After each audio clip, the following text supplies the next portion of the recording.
You're live, it says. Hello, everybody. Welcome to Street Wonderful. Epistemology YouTube channel. Today, I'm Reid from Cordial Curiosity, and I also have as a guest, a co-host, Dali, Juggling Lessons. How's it going, Dali? Thank you. Everything is going very, very well. Thank you for having me on this. Amazing. Yeah, we're trying out StreamYard. I assume looks like we're all streaming on Facebook, YouTube, and Periscope on the Street Epistemology accounts. And today we are going to be reviewing a new video posted on the Pangburn YouTube channel, where Pangburn requested people to go out and record Street Epistemology interviews to send to him. He would pay them. And I think this is his first one. So have you heard of Pangburn before? I have, and it seems odd that he's paying people to make content that seemed to have gone badly last time. I loved his content. He made excellent and amazing shows, but it seems like financially he slipped a digit and ended up owing an enormous number of people a lot of money.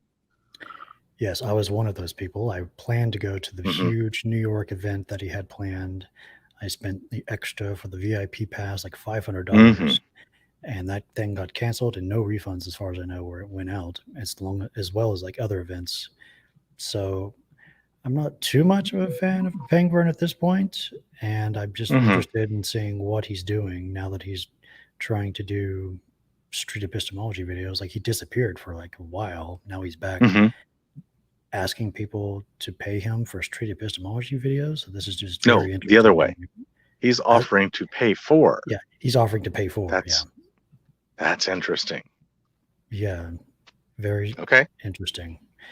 But someone did. I think this guy named Jack went out and talked about Black Lives Matter, and it got 45 minutes. It's a 45-minute video, and then I think he talked to at least 5 or 6 or more people.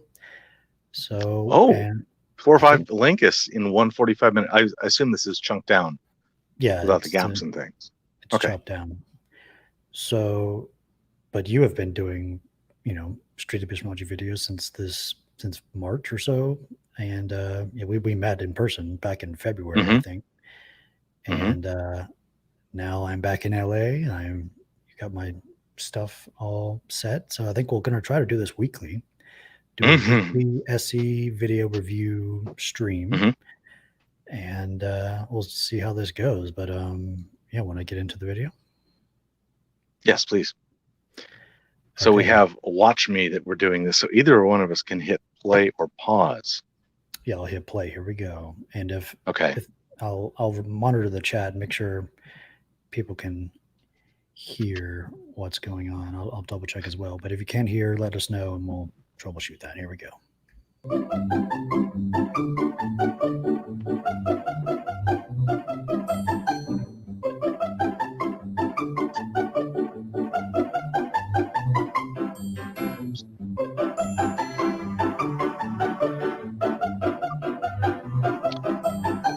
I confirm I can hear it on the YouTube.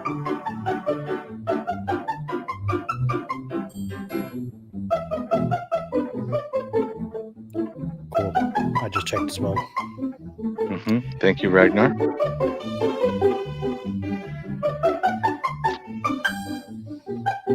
What's up? That was an interesting intro tone. And all right, here Ragnar says works well, great. All right, I think this is Jack. Let's see what he says. Guys, my name's Jack Wessel, reporting for Pangburn, and here in Mount Vernon, we're going to be talking about Black Lives Matter. We were wondering if you all reporting for Pangburn. That's interesting. Wow. Okay. All had a few minutes to give us your opinions about Black Lives Matter. So they're feeding a claim. Alrighty, so what are your thoughts on Black Lives Matter? Just like overall, generally, like yes or no? Yes or no? Do you prove? It's not a very calibrated question. Yeah. And they skipped the rapport building, I guess, or just intro. They're just chopping it down. Or maybe edited it. That the guy isn't sitting down leads me to think that they're I don't know. I don't know if I want to read too much into that. Why he's not sitting down. Yeah, it looks like they're at a grocery store or something, and they're just grabbing people. Not the best location. You can hear traffic noise and stuff. Okay. And also not wearing a mask. I think they put on masks later, but that's not the best example. Yeah, I got to assume that this has been filmed quite recently. Yeah, let's keep going. To the sensational group? Yes. Well, I have issues with what they say that they are for, because I see them as being anti-Christian, anti-God, actually anti-Black in what they want accomplished. Wow. It's more of a Marxist, fascist organization. And wow. Wow. That format. Yeah. So, I think a lot of people would agree with that. But what about? A lot of people would agree Black Lives Matter is a fascist or Marxist. Marxist, fascist, anti-Black, anti-Christian. I think there was at least one other. I ran out of fingers. Oh my. Okay. Okay. Well. The people who say that it's about demanding justice for all the heinous acts that have happened against Black people in this country over the years. I think that's a different thing than what the Black Lives Matter group is doing. So I would say that it is different. Okay. Do you think that there's a case to be made against police brutality? Do you think they are justified in protesting against that? Difference between protesting and rioting. I don't believe that they've been given permission to riot. I think that one of the great things about the American society and culture is that we do have the freedom to speak our different minds and mindsets. We know that we still need the police to do their things. That those things that do go wrong, everyone is against that. Sure. There's any reforms that should be made to policing at all, and if so, at what level, in terms of which level of government? Well, I think there's always room for reforms. Yeah, Gina says delivering direct messages. It seems like asking. I'm counting 2 so far. Mm-hmm. The first question that he asked was just like presenting the opposing position, and then the second one again more direct messaging. So yeah, there's a lot of messages to be shot. I've got 2 so far. Yeah, let's get going. Yeah. Wholesale scale that has been proposed. I think those are not logical, practical to bring resolution, because something would have to fill that void on police protection. And everyone wants the best for everybody in society. Mm-hmm. So I don't know that the reforms are going to happen. Okay. Do you think that the current problems with all the rioting and looting, do you think that the president is to blame? Certainly not. The interlocutor did not bring up the president. During the rioting or the blame for that. Yeah, ideally bring up any concepts, or really, unless you're like offering potential disconfirmation criteria, but like avoid different counter arguments or any different things. Yeah, that's leading the claim where you want it to go, not letting them take it. Yeah, you want to let the. But I mean, maybe it's not harming his rapport or anything. Yeah, seems pretty casual so far. Yep. For that. Okay. Do you think that the governors of the cities that are having the worst of it, do you think that they could have handled it better? Not gonna judge them for what they did or didn't do, but it would appear though that they could have taken actions that they didn't. There are cities that had protests and didn't have the violence. The violence is no one agrees with the violence. except for those who are Sure. being violent. So, what do you think about both Joe Biden and Kamala Harris refusing to call out BLM and Antifa by name for their violence? They condemn violence of all forms, but they refuse to say their names. So, I think That's just a gotcha question. Yeah. It's Oh my.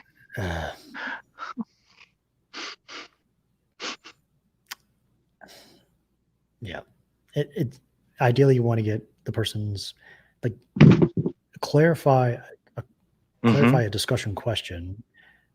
Maybe Yeah. like if I was doing this, I would say, should people support Black Lives Matter? Maybe. And Yes. then get his confidence about that and reasons for or against, and then go through whatever reasons they give. And so far he's just giving. He's moving on to the next reason. Question. Yeah, then his next. It's like he's moving down the bullet list.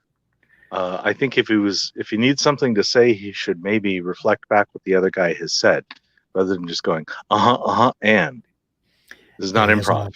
Has not reflected back to anything yet. So yeah, I think this. And I don't want to be too harsh on him. He seems to have good intent here. So if we're grading harshly, it's because we see potential. Go ahead. Yeah. I think they're politicians. They want to be pleasing to as many people as possible, and that's their posture. Okay. Sure. Yeah, that's crazy. I just showed them a little meme that said, showed a picture of Kamala Harris and said, here's who's woman that? who was picked for her sex and her race by a group of people who want to tell you sex and race don't matter. What year are you in school? So it's my first year at Ohio University, but I'm academically a sophomore. Okay. I'm a media arts and production major. It used to be called integrated media, but I think they changed the name. Yeah. So where'd you do your other shit? I just had a bunch of credits in high school. I just did a lot of CCP. So where'd you go to school? I went to Marietta High School. Okay. So Southeast Ohio. So why are you here? Because here's where I am. Yeah. So you said you guys are you work in politics? We're county commissioners.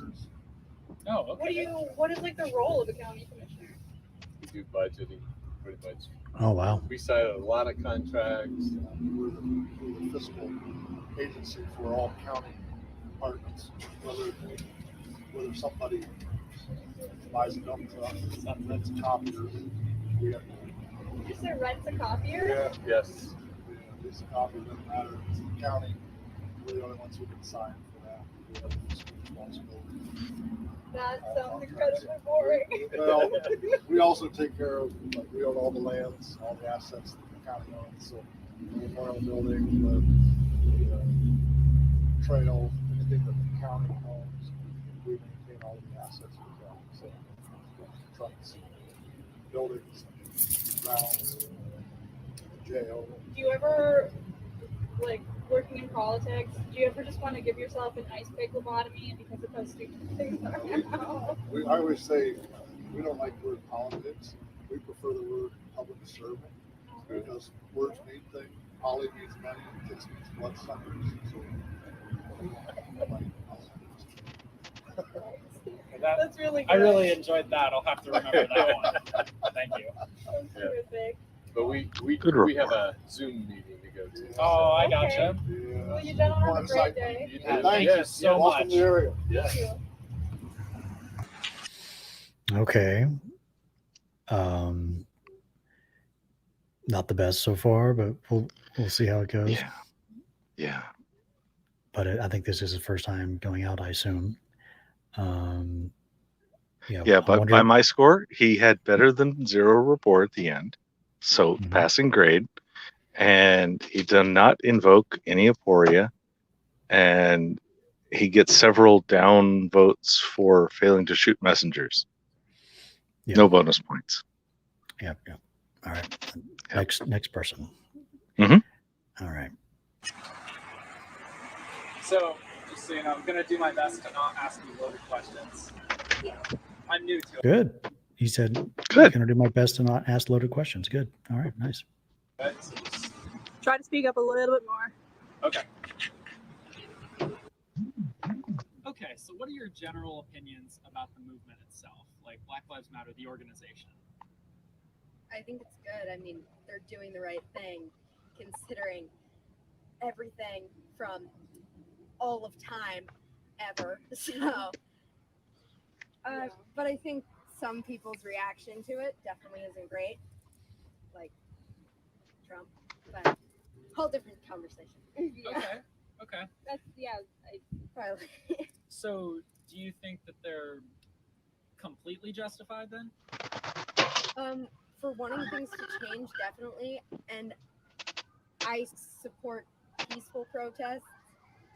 And the rioting, I understand. The looting, I think, is not very smart because there's no point. But the rioting is a little much, but I do understand why they're doing it. So yeah. My argument is like no amount of products, no amount of things that are in the world make up for somebody's life being lost. Okay, so they're good with peaceful, non-destructive rioting, but looting goes too far. Yeah. That's an odd place to draw the line. What's peaceful rioting? I guess just not Well, they're touching saying anything. Just, rioting may be okay, but looting that just goes too far. It's like anyway, okay. so completely non-destructive rioting. Okay. I guess as long as it's not non-destructive. Anyway. Yes. Not that- that people should do those things, just that it's in some levels justified, I guess. So, the burning of businesses is No, justified? Okay. no, I'm, but like I'm just trying to make sure I understand. no, I'm not good at explaining. But it's okay. No, my thing is, I understand why they're doing it. I don't think they should be burning down buildings or rioting. I think what should really be happening is peaceful protests, but I do understand why they're rioting. They're rioting because people haven't listened to peaceful protests for the past 200 years and more. That's a better way of explaining. That's an interesting claim.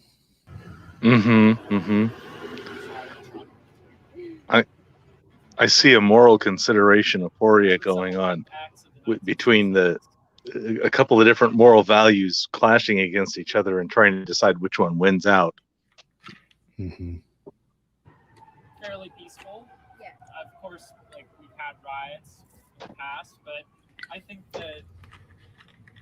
Do you think it's reasonable to say that more people would be open to agreeing with the movement and what it's trying to accomplish if the rioting and looting was disengaged? Yes. Yeah, definitely. Because I think if it takes a long time with the peaceful protests and you've been doing it for years and nobody listens, then I understand rioting. But we kind of started off, at least this year, with rioting and looting, and that just puts it on a bad foot to where they think they have to break up every protest that happens, even when they are peaceful.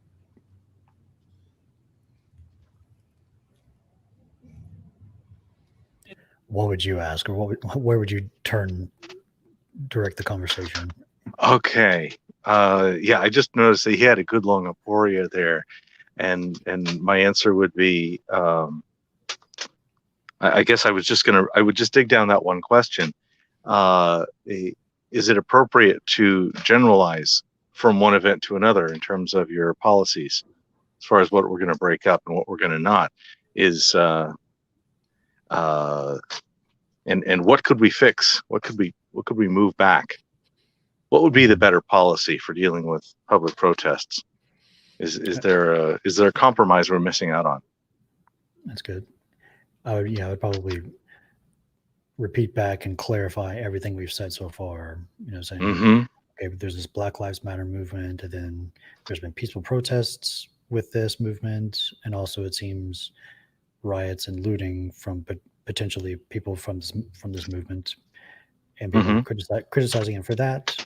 But there's also, support for it because of some issues of like police brutality, where they're trying to get changes implemented through different policy, and we're at this point where there's just criticisms and support from different people. Is that right? Is that what I'm hearing? Something like that. Mm-hmm.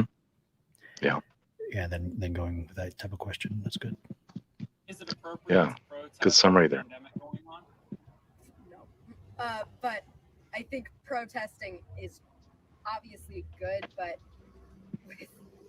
with the pandemic going on, it's just really the fact tricky. that schools are even opening up and everything is just ridiculous. 2020 is just a mess. Yeah. Yeah, Okay, so what I'm hearing you say is that even though this is a big issue, like Black Lives Matter is trying to resolve, like police brutality, we're in the situation of a pandemic where people are going out in large numbers. So that is like a criticism of the movement. This is what I'm hearing you say. Something like that. Yeah, or a criticism of protesting right now, special Yeah. circumstances. Yeah. A criticism of the methods to get the word out or get the concern more visible. Yeah. Okay. it's coming, right? Yeah. Just waiting for it. Okay.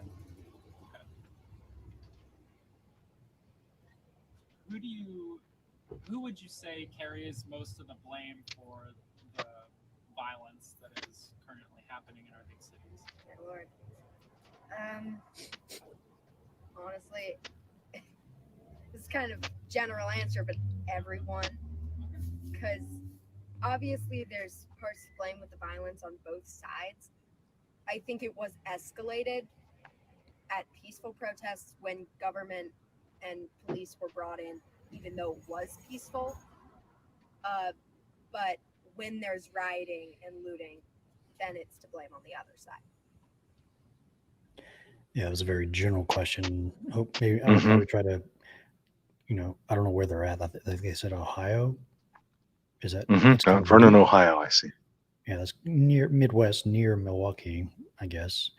Maybe try to find a specific event or specific protest and what happened and what could have done better on each side. Did the police instigate something? Did protesters instigate something? Yeah, maybe get it more specific. I think asking somebody who we should blame for a thing feels very not SE, but I'm not very good at saying exactly why, other than I think it's almost like asking somebody to take a position that's not part of their claim.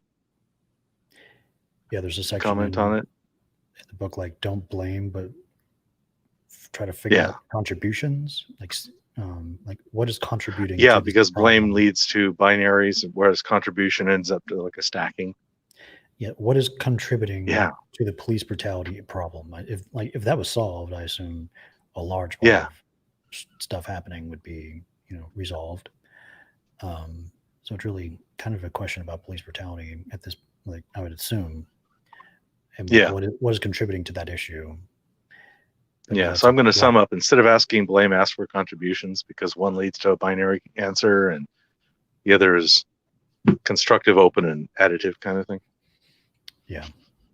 True, but I've heard many people say that people that do not support Black Lives Matter are going in and making all these other people look bad and trying to riot, saying just a tech recommendation, Jack, if you watch this.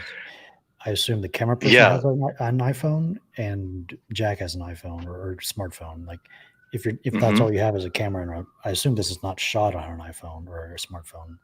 Maybe give the interrogator, the SEer, an iPhone that can be right next to his mouth, and hand another iPhone, maybe the camera person's iPhone, to whoever. That would work. And have them hold it next to their mouth. That would be ideal. Yeah. And shoot it with another video camera or another phone or something. I have nothing to say about her commentary. I couldn't hear enough of it to follow. Yeah, I think he stopped the recording on his phone or something. Hopefully they'll get it back. Okay. Oh, that's okay. I'm not educated very well, It's all right. but like people pretending that they are in support of the movement and then writing, making people talk. Yes. I can barely hear. Yeah. I mean, I haven't read anything on that happening personally, but I wouldn't doubt that it happens.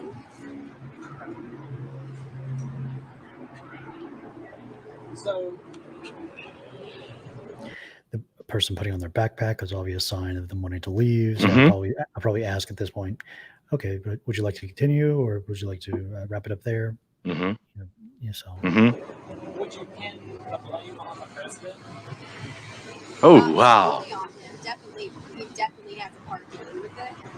Because he could have reacted a lot better than yeah, another. It's See prior notes on who to blame. yeah, And oh my.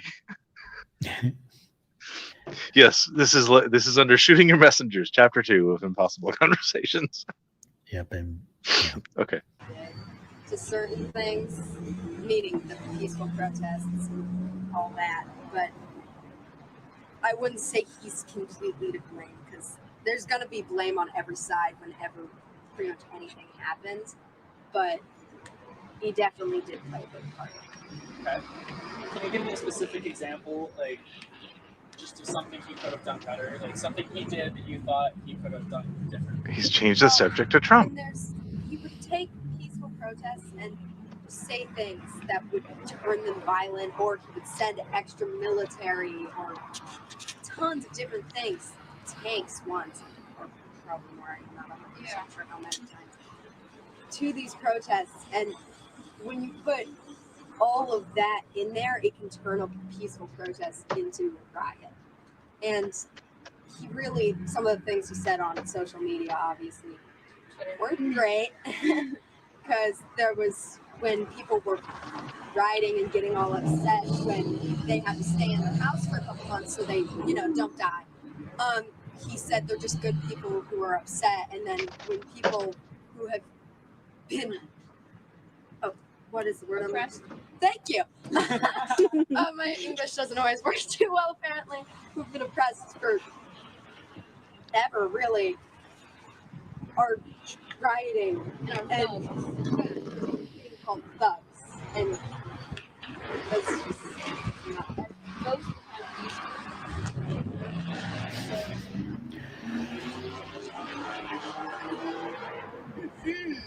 I can barely hear. It's so much background noise. Yep. To what degree are the governors and mayors to blame for the current violence? I guess it kind of depends on the governor or mayor.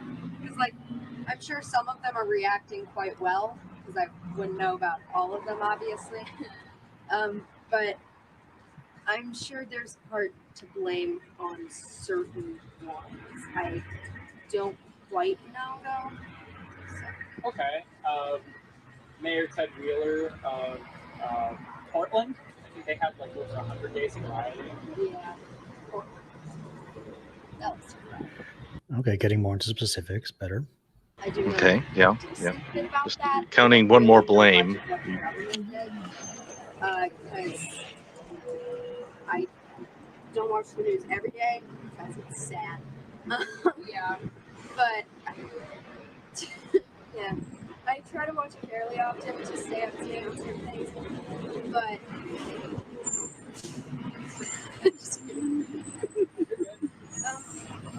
but I do know Portland. It was very bad down there, and there was a lot of damage done. I have no idea what the governor did. Okay. So President Trump offered the National Guard's assistance to Mayor Ted Wheeler, and he refused. Do you think she was? So he asked her, I think what did the governor and mayor of Oregon and Portland Mhm. have what was their blame in like the violence in Portland, and then she said something, and then you said, I forgot what he just said. I think he's I bringing could up barely hear it. I'm turning my headphones way up here. The audio is difficult. Yeah, I think he's trying to just use counter arguments through questions. It's not the best. Yeah. That was the right decision. Hey, I did hear about that. Know some things. Well, I'm not trying to straw no, you. I know, you're fine. I definitely think they could have helped when it got really, really bad. Because them wanting to bring military in for riots to stop things from getting so out of hand where people get hurt. For 100 days. Yeah. So you kind of get it to the point. Yeah, that I understand. Like, Trump, that was probably actually a good choice on Trump's part. But I don't really have an issue when he does it when there's riots. So, I think Ted Wheeler, that's his name, right? Turning it down, depending on how long it had gone on at that point, do you know? Sure. I don't know at what point he offered the assistance, but Pretty far. it had been going on for a long time. Yeah. Well, I definitely think the military could have been of help, but I don't know how well it was handled without them. So, I think, yeah, he probably could have brought them in. Maybe not told them to use full force like they do sometimes, but they could have been of help to Could have really been calm it down. Because, I mean, I get it. They're furious, and they should be, but at the same time. you don't want more people to get hurt. Sure. So, chapter 3, I think, is ask questions. And Mhm. a quote from the book is, once you've selected a topic, narrow it down and clearly state it in a question format. Say something like, just so that I'm clear, the question here is X, yeah. Listen to your partner's response and modify the question accordingly. So ideally, like, they're all over the place here. Like, I would They love are. to focus on a specific discussion question, a specific topic, and go from there. Yes. I have 2 nitpicks. Okay. One, he shouldn't say, I'm not trying to strawman you, or I'm not strawmanning you. Now, I couldn't really hear what he said prior to that, so maybe there's a context where I'm misunderstanding. But rather than being defensive, apologize for maybe strawmanning, or apologize for the appearance of it if you need to say that. Don't defend that you're not doing a thing. That the detection of defensiveness can raise defensiveness, I think. That's a style nitpick. And the other nitpick is for the camera person who got distracted by her socks. Right, yeah. Is those jeans socks? Or no, that's just a hole in her jeans. Oh, is that a hole in her jeans? Okay, but yeah, get you distracted by the threads that she's playing with on her knee. Right, yeah. So if you don't mind, I kind of want to shift gears a little bit. Still on Black Lives Matter, but talk more solution-oriented things rather than just about the problem. So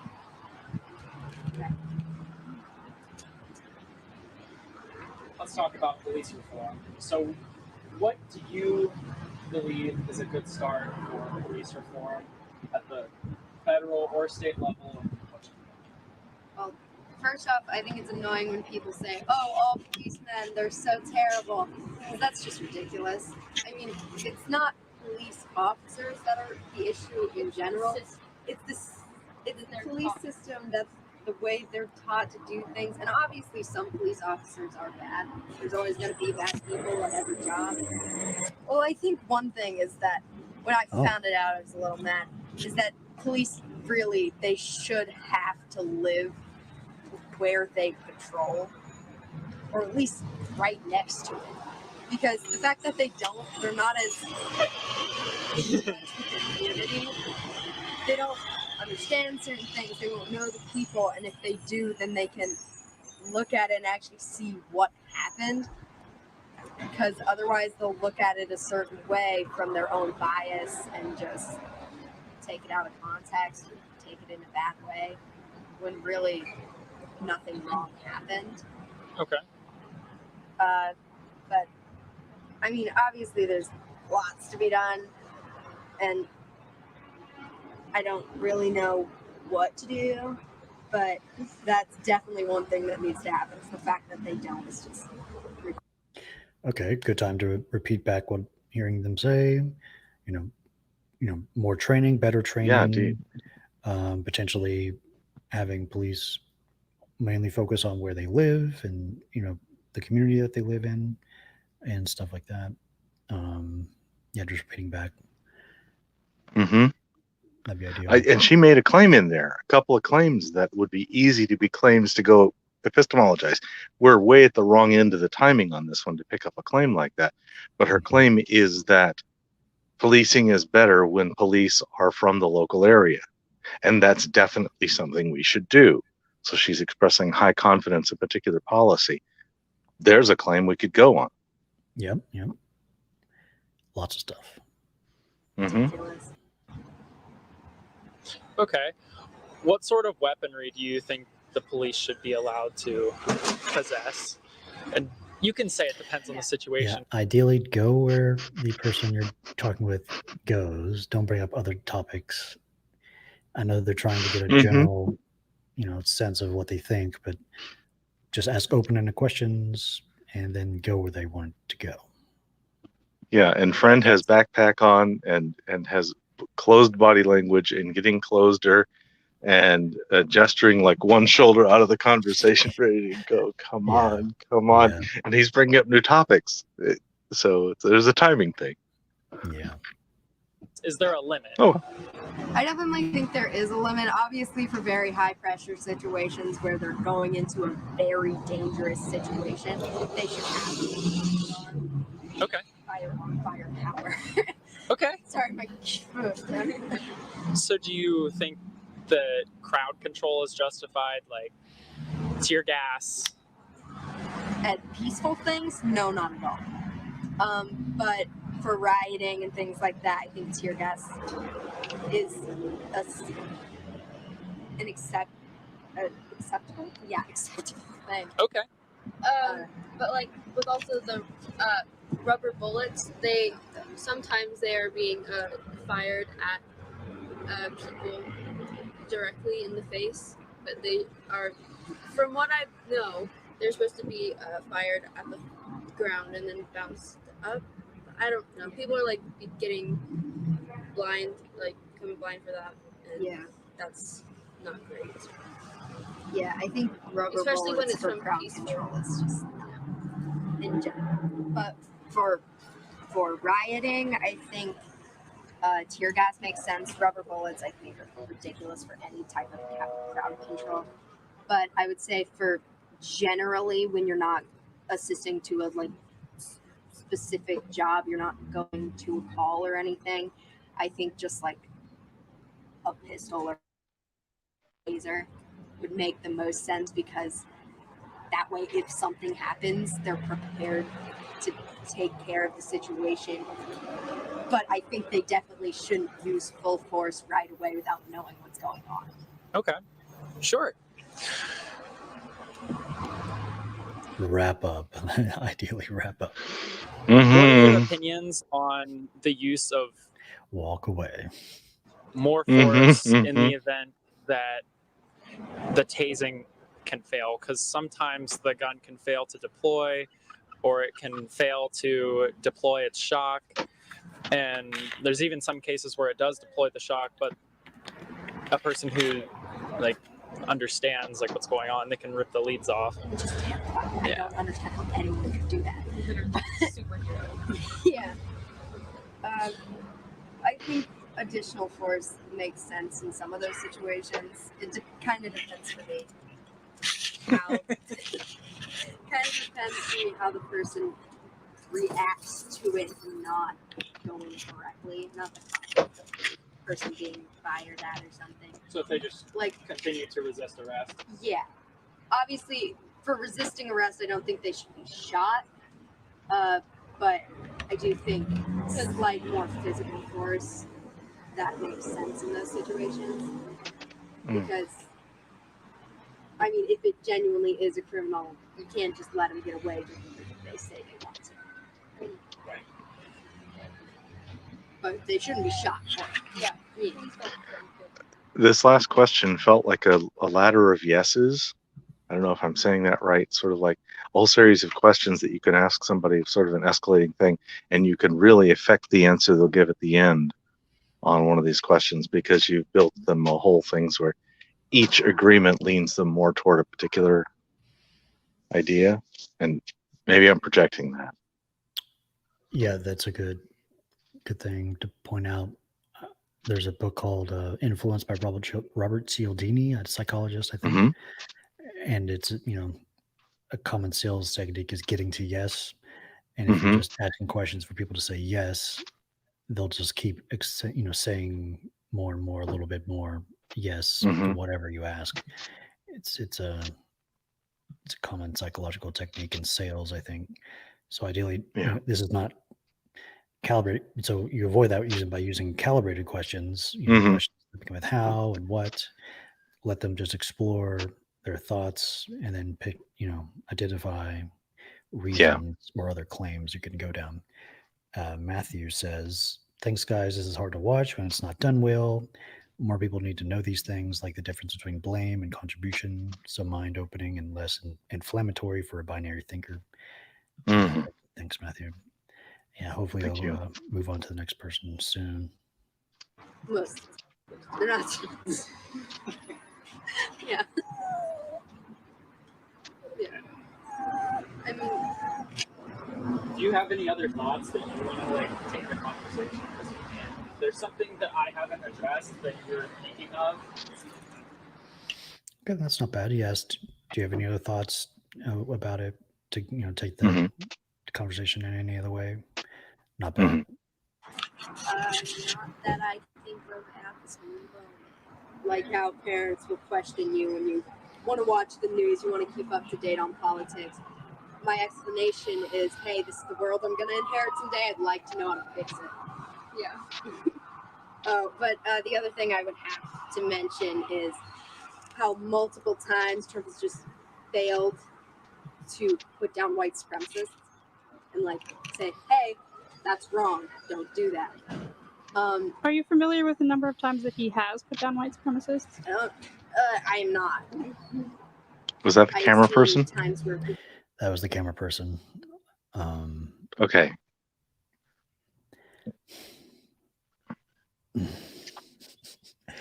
Now you're just arguing. Now this is just a debate. Not ideal. Not ideal. Hasn't. As of right now, I haven't seen any word he has. I'm sure. Yeah, if you just look it up, you can find compilations of him denouncing white supremacy. That's good, at least. Yeah. Yeah, but at the debate. That debate was the worst thing ever. That was, oh my goodness, that was ridiculous. The memes are good though. Versus the Swedish. Good memes get out of it. Don't ever use the word smart with me.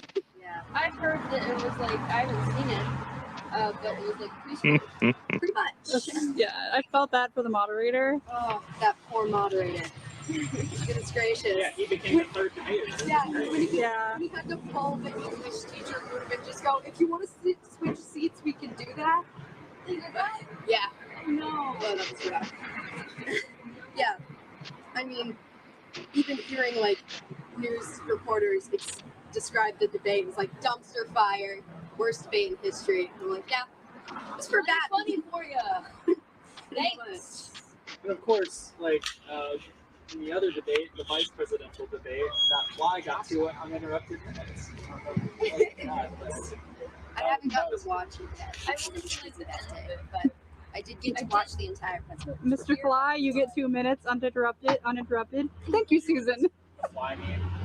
Oh, I have seen the meme, yeah. Just sat there, just chilled out. The star of the debate, honestly. Yeah. It's true. It was the highlight. Okay. Well, we really appreciate you ladies taking the time to talk with us. You're super well spoken. Like, Yeah, really. like you guys are super eloquent. Like, I'm impressed. I'm just sitting over here like, Thank you. I'll take their word for it. I was not able to hear enough to be sure English about. goes away. that happens. Pretty much, yeah. Thank you so much. Yeah. Okay. Oh, masks! Yeah, Yay! finally masks. Yes.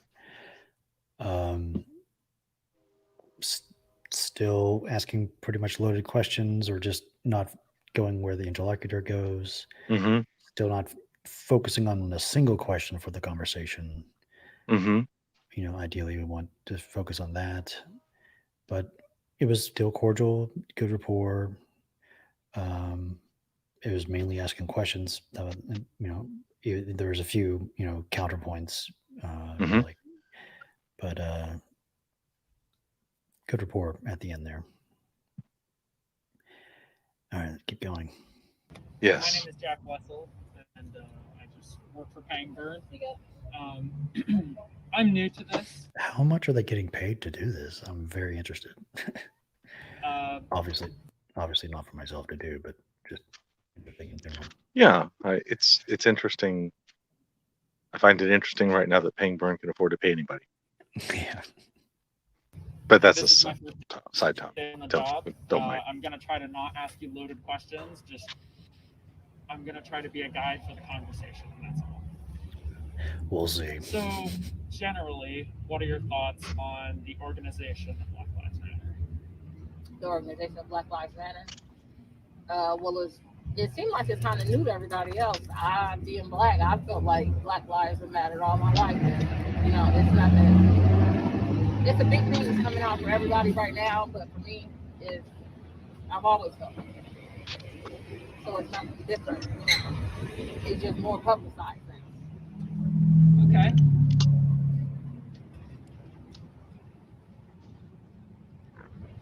Sorry, I just trying to think of a question. Would you say that 100% of the movement and its actions are justified, including some of the violence that is taking place? Not really. Actually, yesterday in Mansfield, Ohio, they had a boy, about 16, 17 years old. His dad was going to jail, and the police actually threw the kid on the ground, dragged him on the ground. He's just trying to see what was going on with his dad. And y'all can look that up on Facebook. It happened in Mansfield, Ohio. So, I mean, it's getting worse. I think like ever since it's been publicized as the Black Lives Matter, it's just been getting worse between the police and between black people, because black people are just really feeling like the cops are just killing us off and they're getting away. Like, it's been situations. When the tone I want to set in my interviews when I do this is like, I want to be kind of like an alien who's just arrived on the planet, and I'm just sitting there and someone brings up a topic, and I just have the ability to like think critically, but I don't know anything really. Like, what is Black Lives Matter? Start really broad, just define terms, define words, and just act like you know nothing, and just explore the topic as much as they can, as like wherever they go, just explore it. At least that's what. If I were to say to you, are 100% of the verses in the Bible completely literally true? I'm spoiling for an argument. I'm saying even a single counterexample should keep you from this position. So a reasonable person says, no, we don't. 100% of nothing. There's nothing pure. There's nothing. And so it's like inviting for the extreme position as the rational response. I think it's a loaded question. Yeah. So if you go with that in mind, it's really about trying to, being open to criticism of whatever you like your own beliefs are. By letting them explore in their own way without even knowing what you think, it allows you to kind of secretly criticize your own views in your own head, listening to the person. but don't let that influence your questioning. Really, just keep exploring, keep testing the validity and soundness of the reasons, and just let them go wherever they take you, and just learn from them. It's like a learning opportunity. Just letting letting a random person or a friend or someone teach you what they think and how they think. So by the end, you could possibly revise your own beliefs, and if they shift or they now understand their own views better, it's a win-win. I wonder if the audio gets better. I doubt it. We'll see in the audio. I've talked with my, like with friends of mine and stuff about where the guy who got shot in his back because police thought he was going in the car to grab for something. He got shot in the back 7 times and died. They said that was justified. Jacob Blake died? Jacob Blake. Yes. Oh, when did he No, die? he didn't die, did he? Oh. He's paralyzed though. Paralyzed. He was shot 7 times. That's the point. They said it was justified. Well, it really was. I mean, until you actually see something, like he opened the door. Like, it's just like one shot, okay, I can see. Like, to disable a person, maybe a leg or something like that, but to shoot somebody 7 times in the back, that's a little much. So imagine from the cop's point of view, if they had thought it was possible that he had been grabbing for a gun, because they're supposed to assume the worst, Is it still, in that light, is it justified? Well, my it's just thing the is number of that, shots. Is that your? No, my thing is you have to see something first. I mean, you can't just.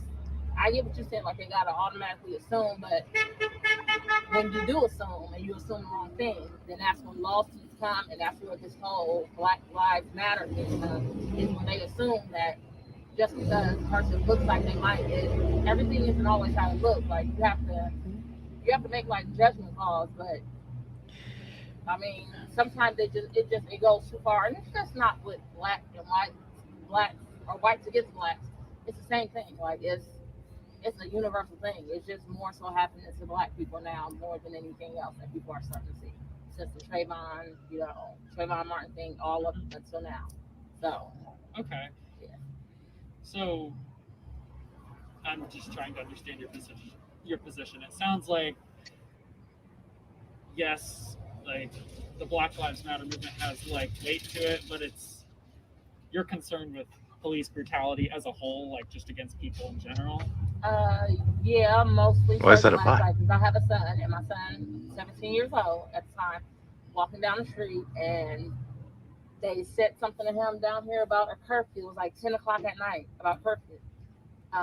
He doesn't look 17, or he didn't look 17 at the time, but they harassed him about being home for curfew. He's 17 years old. 10 o'clock isn't like late. When I see kids riding those little motorized bikes up and down my street at 2 o'clock in the morning, and I live across the street from the fire department. So you're saying something to my son, it's 10 o'clock at nighttime. He's 17. He is a minor. They didn't believe him because he didn't look 17. He looked older. But then I have kids on scooters riding up and down my street 2, 3 o'clock in the morning. Like, nobody's saying nothing to them. And I have seen police pass them on the street say nothing. I have seen out of my own window and heard myself a few police officers pulled over a girl that had marijuana and meth in her car. Did not take her to jail, gave her a ticket to go to court for it because she had her daughter in the car. Had that been somebody black and it was just a piece of a joint in the car, they would have taken that person to jail. And I know that for a fact because it has happened to friends of mine where they have been found with a little piece of joint. She had a joint and meth in the car, and they did not take her to jail because she had her daughter and her daughter's friend with her. Everybody in the car was white. If they was black, all of them been going to jail. Kids have been going to children's services, and the girl's mom who was with them, they would have called the mother to come and pick the child up because not only are you putting your child in danger, but you put mine in danger too. I listened to it 45 minutes out of my window and could not believe that they didn't take her to jail just because she had her child with her. She had meth on her. and she had weed. More than enough reason for her to go to jail. That was a black person, they'd have been face down and they'd have been gone. Period. If it was a black person with a child. If it was a black person, period, Okay. they would have been going. Period. Child, no child. Okay. They'd have been going to jail. She should have went to jail. Come on, she had meth and she had marijuana in the car. So when she pulls off with her daughter, and her daughter's friend and her boyfriend, what do you think they're gonna do when they pull off? They just gonna throw stuff out the window? No, they're gonna go get high. And so if they go get high, something happens. She has somebody else's child in her care. Like, it's one thing for you to put your own child in jeopardy, but you put somebody else's in jeopardy. We're the police. Okay, we're supposed to be protecting and serving. Y'all are supposed to make sure that child, including hers, was safe. If she's sitting here telling you she didn't have nothing in the car and y'all found it, she should have been going to jail. Okay. She didn't go to jail. And I was just like, oh. I said, okay, so now I see how, I see. So the moral intuition here is fairness. Like, I'll try to articulate that. What I'm hearing you say is that the policing is unfair. There's certain treatment for white people, certain treatment for black people, and these are some examples of this. And the Black Lives Matter movement is trying to address these issues. Is that what I'm hearing you say? Something like that? Yeah, well said. Yeah. Okay. See how it is. It's never been a black or white thing with me. My whole thing is we breathe the same oxygen, we bleed the same red. It just depends on the person, I guess. Okay. Would you or would you not trust the police to help you in a dire situation? Yeah. His questions are just resetting the very beginning of an essay conversation. It's like finding a new claim, a new topic every time. And it's not a calibrated question. That's a yes/no question. It's a that. Yeah. Yeah. And ideally, once you find a topic, the question should connect to what they just said. Don't bring up something completely different. Yeah. It depends. Depends on the situation, I guess. Yeah. I can't say, and I'm gonna be honest with you, I can't say that, I think that they would, or, it just depends on the situation and how they look at it. Whether they think that I really need help or not. And that's with anybody, white or black. I think it's just a judgment call that they make. So it just depends on the officer. You got some good ones, you got some bad ones, same thing like people, so.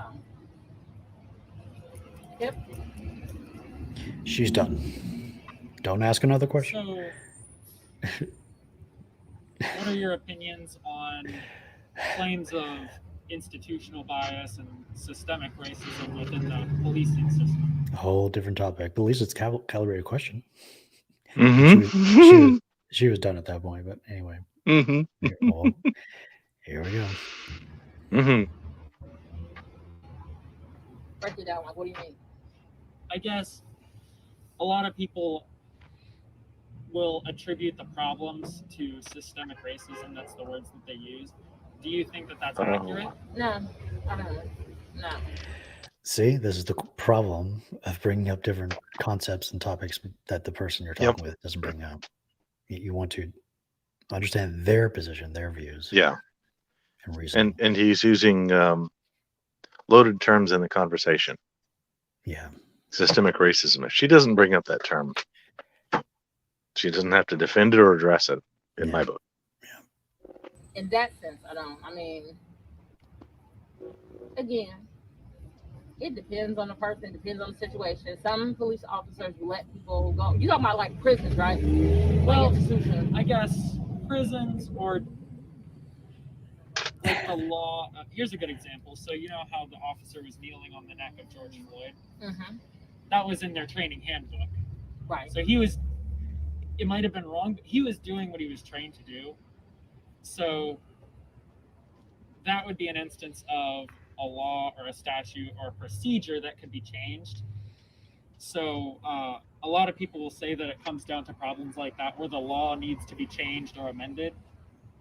Yeah, it all has to do with a judgment call. Like, I mean, if he wasn't, you sitting there, if you already have the same, I mean, if you have your knee right there in the thing, if you already got him down, unless he's the Hulk and he's just tossing you all over the place, like, there's no reason for you to get, like, excessively forceful like that if you don't have to. Like, it's a judgment call on, you know, the officer, and a lot of times now it's justified what they're doing, and people are not seeing it as being justified. Like, they are really taking the law and they are fine lining everything right now to make stuff that is happening to Black people justified. It's being justified when in reality it shouldn't be. It's wrong. Yeah. He's Okay. bringing facts, and he's also bringing incorrect facts. In that particular case, the kneeling on the neck thing was off the books for that department, Oh, as really? far as I remember. But it doesn't matter. Yeah. And if that policy was equally applied to any race, then it wouldn't be it would just be a bad policy, not a racist policy, unless it was applied. Sure, that's true too. differently. So, anyway, Yeah. Dead wrong. wrap up, man. please. I mean, what else can we do about it? I mean, it is what it is. The only thing people can do is speak out, and if people change, they change. If they don't, they don't. So you think it, trying to restate your position, it comes down to individuals making good or bad decisions rather than changing the law? Basically, so people making judgment calls. Yeah. Okay. That was good. You're repeating back at least what he thought he heard her say. Good repeating back. Mm-hmm. Okay. I got you. That's interesting, because most people that I talk to will make a claim that we need to rewrite the system, we need to, or just straight up tear it down. A lot of people are saying we should defund the police. I mean, I'm not saying that it's perfect, because nothing is. Like, some things that could be changed, or, you know, some things could be changed, but at the same time, some things work. There are some things that work, and some things that don't work. So it just depends on, people just have to make judgment calls. I mean, I know that I can either do this or I cannot do this. I can make that judgment call whether I feel like this is a situation where it's that extreme to the point where I do it, or not that extreme to the point where I'm, you know, just let up a little bit if it's not that serious. Okay. I gotcha. Yeah. In terms of the rioting and looting, would you pin the blame on the president, or Absolutely. Bringing up the president. elaborate on that a little bit? Absolutely. I think his goal with that question is trying to get a gotcha moment, like a usual man on the street, look how hypocritical or whatever this person is. I think, like, don't seek out these salacious moments for like viral videos. Obviously, I think that's what Pangburn's attempting to do, Maybe. with like getting people to do this. That's not the best thing to see. Disagree with Yeah. you. I disagree with it. Yes, I do. There's a whole lot that I could say about the president, but I'm not, because the sun is beaming on me. I'm getting hot, so Oh, okay. that will be a long conversation. But yes, I do. I think that it has a whole lot to do with him. Okay, just a short follow-up question then. Would you say that it's his rhetoric, like the things that he says, that are the Absolutely. problem, or would you say that it's the action that he takes, or a mix of both? It's a mix of both. The fact that him walking around, breathing, talking, he says a whole lot. You're shaking your head. It's not a calibrated question. He's asking her to take a position on a thing. It's like, Yeah. yeah, are you on this side or on that side of a position? It's She's like, oh, go. Oh. Yes, it has a whole lot to do with his whole everything. I don't disagree there that sometimes he does say stupid things. Yeah, a lot of times he does. Okay, well, thank you very much for your time. This has You're been welcome. really fantastic. I was happy I to hope talk you to you. guys get a whole lot more people that'll sit down and talk to you. So, thank you very much. Cool. Getting slightly better each time, I guess. Yeah. Hey, this is only like the third or fourth Olympus. See, that's not too bad for starting out. Yeah. So, my name is Jack Wessel. I work for Pangburn. What is that? Does he expect people to like explain what you're doing more, ideally? I'm trying to practice this thing called street epistemology, where we pick a claim and explore your potential reasons for it, where I just ask questions. and try to, explore. Like, explain more what you're doing. New to this is my first day, so forgive me if it's a little bit awkward, but I'm gonna try to not ask you loaded questions. I'm gonna try to let you speak as freely and fluently as you will. We'll see. So, what are your general thoughts and opinions on the Black Lives Matter movement itself? Overall, my general thoughts and opinions are is that it's a really good thing, bringing awareness to something that exists, that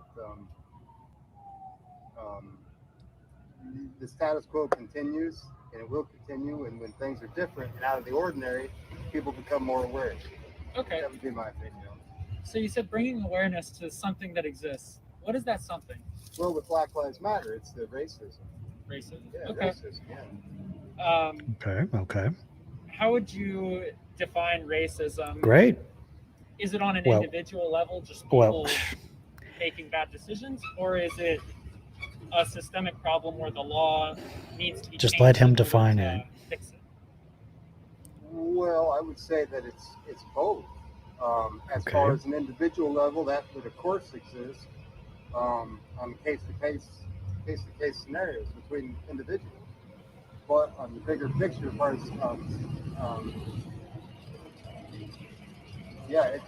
it's deep within our society, within all pieces of society. What's that? I was just talking to my wife about it, but I'd asked, what does he mean by that?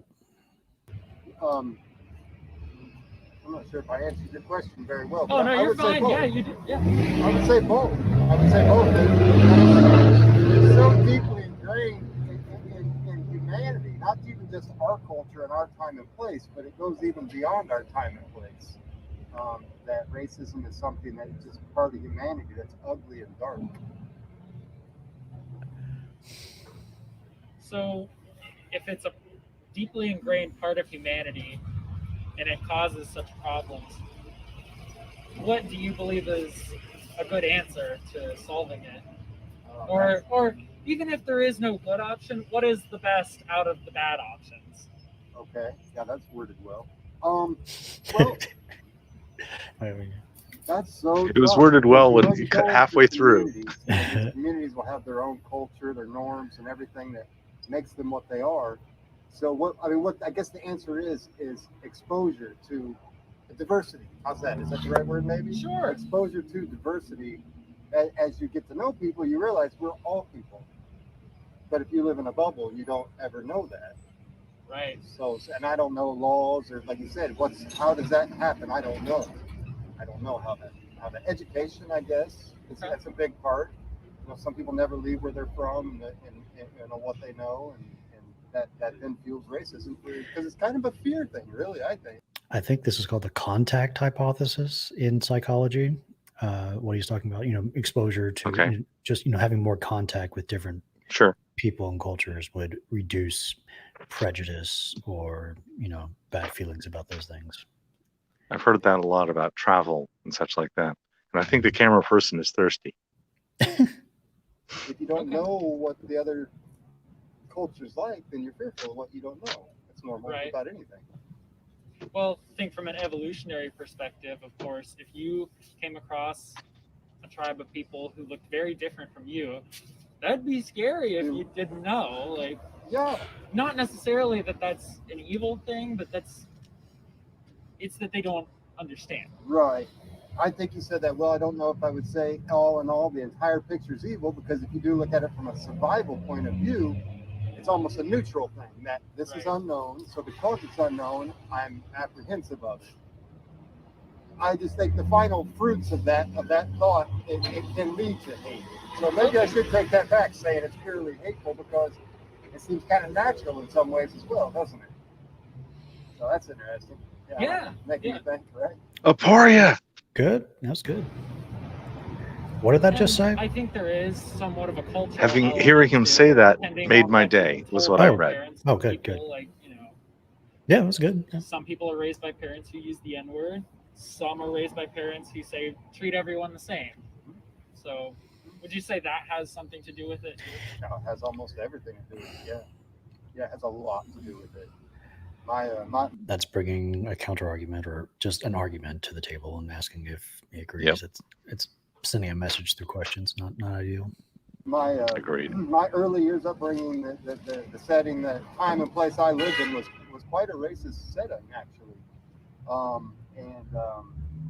As I grew, went to school, started to meet people from more diverse backgrounds, it was a really nice thing to know that we are the same. We have differences, and that's enriching. Actually, the differences enrich, makes things better. No, I guess that's where I said I immediately went to, it has a really dark side, and that's because I came from my early years back in the 80s. The community I lived in was not diverse whatsoever. If you don't mind me asking, what was the town? Or like... New Palestine, Indiana. Oh, okay. So, Okay. what are your opinions on the president in terms of the movement? Is he to blame for the violence and Don't trouble know. that's been happening in the big The cities? president. I would say just to say he's to blame, but he certainly has not done what I would think would be the right things in order to lead people to what is the right What is that framing? attitude. Camera person is thirsty. That's what I'm saying. I'm not sure if I'd say he is to blame, but I think you could put the blame for not solving it, not adding good solutions to it. In other words, he's agitated something that already exists, I feel, with his words and actions. Okay. So you have, like, his Twitter is a good example of, That's a real good example. like, the rhetoric is the problem, right? Well, and even probably actions that we don't know about. We don't know what he does behind, you know what I mean? I would imagine his actions and choices they don't seem to be reflective of what needs to happen, in my opinion. Okay. My opinion, but yeah. We sure do appreciate your time today, Camera Coach Guy. Oh, okay. So we're gonna have to wrap it up, but thanks for stopping and talking with us. Yeah. Thank you so much for your time. This has been fantastic. Thank you. Yeah, thank you. We'll have some funny bloopers. Yeah, we will. I guess that was it.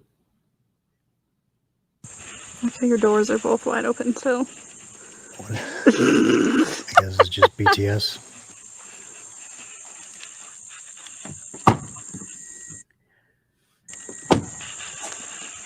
How much? Yeah, it's like almost done.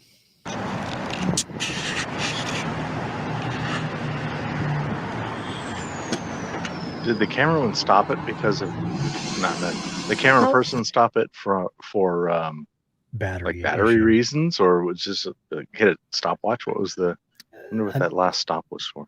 The camera person said, sorry, we have to stop because the camera's about to run out of battery.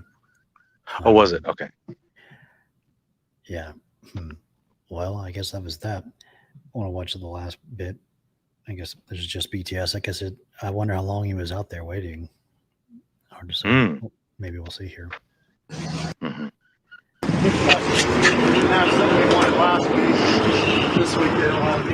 Yeah, it's just BTS stuff. But cool. What does BTS stand for? It's like behind the scenes. B-roll. Behind the scenes. Got it. Mm-hmm. Yeah. Anyway, interesting. I was very fascinated to see this Pangburn video because of Pangburn's history and reputation. Like, ideally, Jack would just upload stuff himself. If he was interested in street epistemology. What do you think? Yeah, I wonder if Jack is doing this partially for the funding component. Guess I don't have any objection to that. However this stuff gets funded and supported, obviously there is a significant cost for effort, and if somebody wants to help, offset that, that's great. I'm wondering what Travis Pangburn is attempting to do by providing the cash for it. I mean, if it's just to say, hey, we should have more street epistemology, that's great. I don't want a lot more of this. This is C-. And I think Jack has huge potential. Don't stop. Go, Jack. Go go, Jack, go, Jack, go. Maybe stop asking about the president so much. Yeah. I'd love to have a talk with you in whatever format about what a loaded question is, things like that. Yeah, and knowing Pangburn's history, like I think he's in the business of viral videos. But maybe not. But like I highly doubt a street epistemology video will go viral because it's not salacious. You're not getting like, harsh reactions from people. If you want to go do a viral video, just copy Steven Crowder or something. Change my mind. But maybe he's just wanting to actually spread street epistemology, which is, yeah. I want Steven Crowder to go out there with a sign saying, "I'm doing street epistemology. Change my mind," and I'll be right there. Yeah. I'd like to sit down with you, Steve. Yes. I have a book. I'd like to go through it with you. I have such a pet peeve whenever he says, at the beginning of his conversations, like, I have this, claim, and the whole point of this is just to rationalize our position. But what he's really rationalize, he's saying we should need to reason through the position. But he's saying, I'm trying to rationalize my position. I'm like, yes, that's exactly what you're trying to do. Yeah, I agree. I hope that's not what you actually mean. Keep using that word, Stephen. It's I don't think it means what you think it means. Yeah. Anyway, we had a average 10 to 20 people watching on the various platforms. I can see now it's like very nice. Mainly YouTube audience and some Facebook. But thanks everybody for watching. Thank you. Someone says, I've never heard of Pangburn before, but this was not a good first impression. Yeah, this wasn't Pangburn and this himself. Wasn't Travis Pangburn. This was funded by or encouraged by and on the channel of. The interrogator was Jack. And go, Jack, go, Jack, go. Yeah, Jack, if you see this, feel free to join the Street Epistemology Discord, and we'll give you some feedback, or you can just hang out and do more, practice SE more on Discord before you go out potentially again. And if you want to do this, you and your whole team are welcome. Come on over. Yeah, we'll have a great time. We welcome you.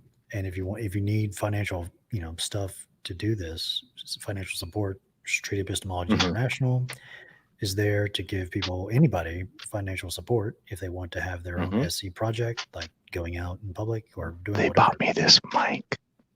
Yes. So the nonprofit is going very well. And if people are listening to this and want to do SE stuff, feel free to get in touch. There's a blog post where you can find a link to a Google Sheet to apply for funds. Yes, you can get t-shirts, merchandise, lots of stuff. It's really nice.